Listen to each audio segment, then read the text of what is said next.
Leo ni siku ya 5 baada ya taarifa kutoka kwa polisi ya kupotea kwa moja kati ya wafanyabiashara hapa mkoani Mwanza ambaye asili yake ni Mkuria, anaitwa Chonchorio, ambaye baada ya kupotea na taratibu za kumtafuta kufanyika kwa muda mrefu, lakini mpaka kufikia leo siku ya 5 hakuna ambacho kimefanikiwa. Sasa wafanyabiashara wamekutana na kutoa tamko, lakini pia kuongea na waandishi wa habari kwa ajili ya kusimulia ama kutoa angalau taarifa kidogo ya jinsi gani alipotea na mali zao. Na huu ndo msisitizo wetu kabisa kwamba jeshi la polisi liimarishe ulinzi ili kusudi wafanyabiashara waweze kufanya biashara yao kwa amani na utulivu, na huku tukiendelea kulipa kodi na michango mbalimbali ya taifa hili kwa ajili ya kuliendeleza taifa letu. Kwa hiyo tuna msingi na uhakika mkubwa kwamba jeshi la polisi litafanya kazi yake na kwa weledi wake kuhakikisha kwamba hawa wote waliopotea wanapatikana, ili kuondoa taharuki ambazo zimekuwa zikitokeza mara kwa mara na ambazo kwa namna moja ama nyingine zinaweza kukwaza katika hali ya kiuchumi ya eneo zima la Mwanza na Tanzania kwa ujumla. Ukweli kabisa ni kwamba leo ni siku ya 5 toka kutoweka kwa Bwana Chonchorio, na hii ndio inatuonyesha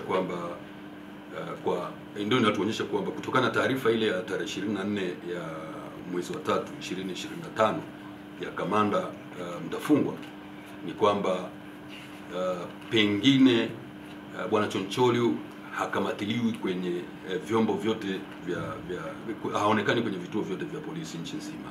Na kama ndo hivyo, tunaamini kwamba sasa Chonchorio anaendelea kushikiliwa na wahalifu, na kama ni wahalifu, sasa jukumu letu kubwa sisi wafanyabiashara, wananchi na familia kwa ujumla, jambo la kwanza ilikuwa ni kutoa taarifa kwenye vyombo vinavyohusika ili kusudi wachukue hatua.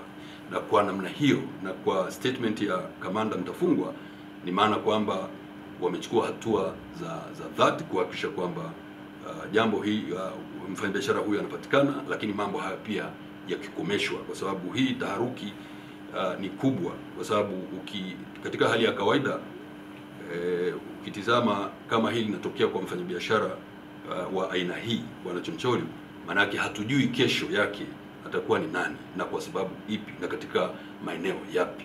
Kwa hiyo hii taharuki ni lazima ishughulikiwe kwa namna ya pekee sana, ili kuweza kuondoa mikanganyiko inayoweza kujitokeza na kuendelea kulinda uchumi na biashara za Watanzania. Chonchorio ni mfanyabiashara mkubwa na amekuwa ni mfanyabiashara wa ndani na nje ya nchi.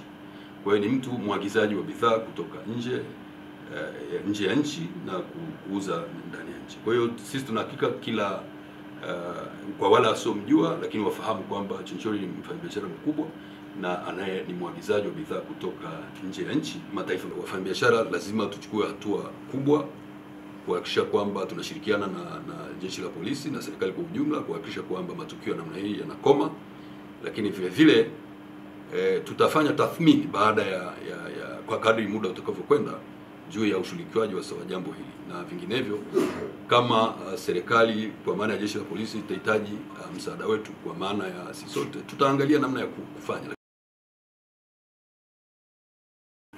Tunaomba mamlaka yoyote ile inaweza kawa inafahamu pale alipo,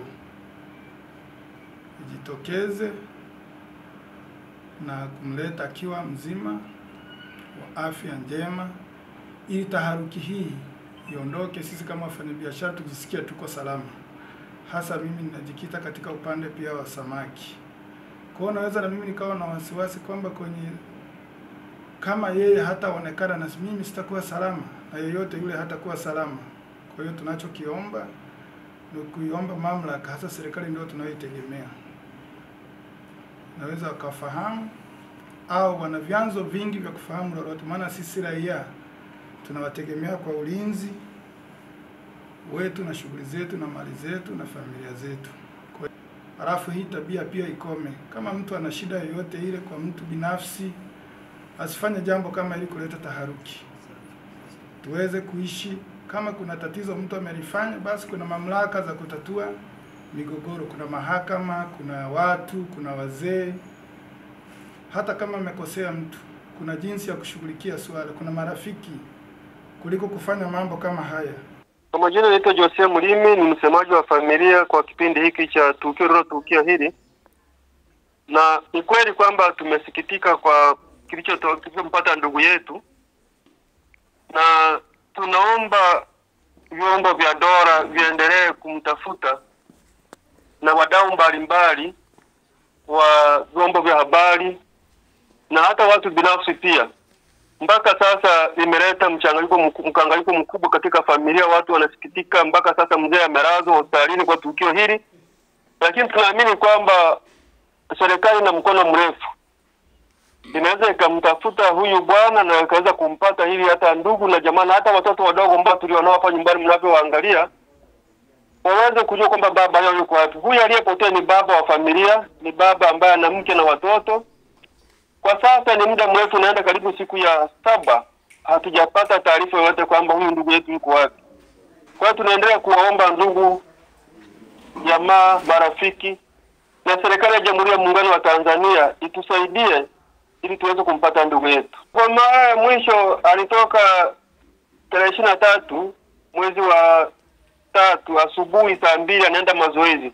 Waga ana kawaida kufanya mazoezi asubuhi kama yupo nyumbani hapo. Kwa alipoenda kufanya mazoezi, aliondoka kaenda kwenye mazoezi, akaacha familia nyumbani, watoto. Sasa muda ulipozidi kwenda hawakumuona, wakaanza kuona mashaka, mbona mzee ameenda mazoezi hajarudi? Ikabidi wapige simu yake. Baada ya kupiga simu yake ikawa haipatikani.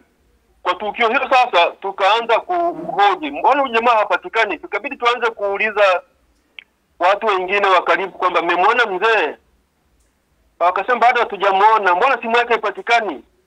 Tukaendelea kuulizia lakini hatukupata majibu. Mwisho wake tukaamua kwenda ku polisi. Polisi wakasema ni ndani ya masaa 24 ndipo tunaweza kutoa taarifa kama huyu mtu amepotea, lakini kabla hapa tuweze kutoa taarifa yote.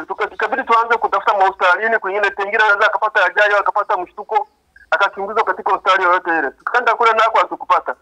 Baada ya masaa 24 polisi wakaanza uchunguzi, wakaja mpaka nyumbani, wakaendelea kuchunguza. Mpaka sasa hatujapata taarifa kamili kwamba yuko wapi. Umri wake ni umri wa miaka 46 na ana watoto 7. Ni kwamba bado serikali ina uwezo mkubwa na ina mkono mrefu. Tunawaomba kwamba wasichoke, waendelee kusaidia kumtafuta ili tuweze kujua kwamba ndugu yetu yuko wapi na ni nini kimempata mpaka sasa. Ndio ombi letu kwa serikali.